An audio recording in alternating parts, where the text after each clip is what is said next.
salut à toutes et à tous et bienvenue dans nos studios. Félix Zarami est à votre micro, directement depuis le studio A de Corbeau News Centrafrique. Aujourd'hui, on met les pieds dans le plat et croyez-moi, il y a de quoi digérer. Pour décortiquer cette actualité qui brûle, j'ai le plaisir d'accueillir notre excellente journaliste de terrain, Clarisse Betty. Bonjour Clarisse. Bonjour Félix. Toujours un plaisir de te retrouver, même si le sujet du jour nous donne plutôt envie de grincer des dents. Crépin Mboligumba a lâché le morceau et c'est un constat amer. L'économie fonctionne au ralenti et l'État centrafricain est totalement ruiné. Oui Félix, le coordinateur du bloc républicain pour la défense de la Constitution n'y va pas par 4 chemins.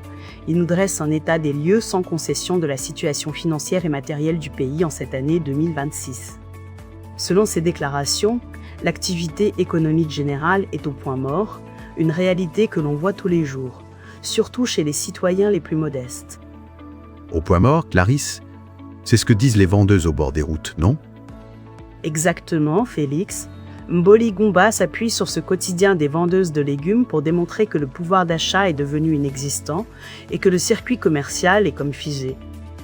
Et cette paralysie ne touche pas seulement les petits commerçants. Elle s'accompagne d'une crise de trésorerie majeure au sommet même des institutions. L'opposant affirme de manière directe que l'État est totalement désargenté, privé de ressources et incapable de dégager la moindre perspective de développement. C'est une catastrophe.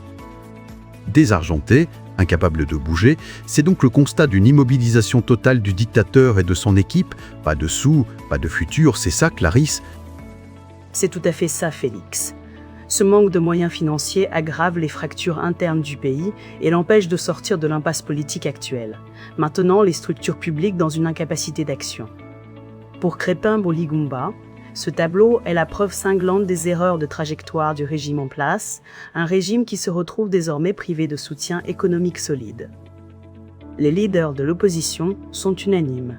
Cette situation de faillite nationale provient directement des choix politiques récents et de l'entêtement de l'exécutif à ne pas tenir compte des avertissements.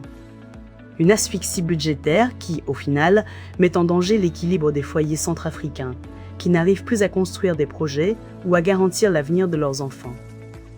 Un constat glaçant, Clarisse, et un article qui fait froid dans le dos, signé Brahim Saleh. Merci infiniment.